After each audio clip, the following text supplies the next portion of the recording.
Niccolò Machiavelli. We are journeying back to Renaissance Florence to explore one of history's most misunderstood and controversial figures.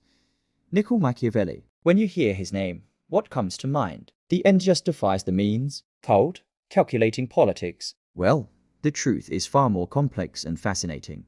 Machiavelli wasn't born into wealth or power. He was a dedicated civil servant, a diplomat for the Florentine Republic. For 14 years, he traveled across Europe, negotiating with kings, popes, and generals. He was a keen observer of human nature and, most importantly, a student of power. He saw firsthand how states rose and fell, how leaders succeeded and failed. This wasn't abstract theory for him. It was his life's work. Then, everything changed. In 1512, the powerful Medici family returned to Florence, overthrowing the Republic. Machiavelli, a loyal Republican, was suddenly out of a job. Worse, he was arrested, accused of conspiracy, and even tortured. Imagine his despair, his career shattered, his name tarnished, his world turned upside down. Exiled to his small farm outside the city, Machiavelli did what he did best.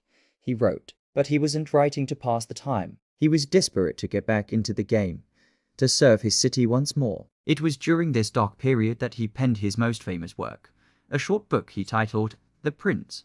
The Prince wasn't a philosophical treatise on an ideal world. It was a practical, sometimes brutal, handbook on how to acquire and maintain power in the real world, a dangerous, unpredictable world he knew so well. He drew inspiration from figures like the ruthless and brilliant César Borgia, a man who used cunning and force to carve out a state for himself. Machiavelli saw in Borgia a model of what a new prince needed to be: decisive, ambitious, and willing to do whatever it took to secure his state. He dedicated the book to Lorenzo de' Medici, the new ruler of Florence, hoping it would prove his worth and land him a position. He was essentially saying, "Look, I understand power. I can help you." He argued that a ruler must sometimes act against conventional morality, not for personal gain, but for the stability and security of the state itself. For Machiavelli, a good ruler prevented chaos, and that sometimes required tough, even unpleasant, decisions. Sadly for him, the Medici largely ignored his little book.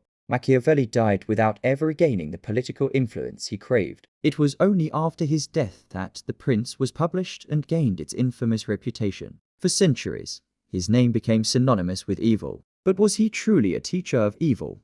Or was he a pragmatist, a patriot trying to make sense of a chaotic world? He forced us to confront the uncomfortable realities of politics, and that's a conversation that remains just as relevant today. What do you think? Was Machiavelli a villain or a misunderstood realist? Let me know in the comments below. Thanks for watching, and if you enjoyed this dive into history, don't forget to like, share, and subscribe for more. See you next time.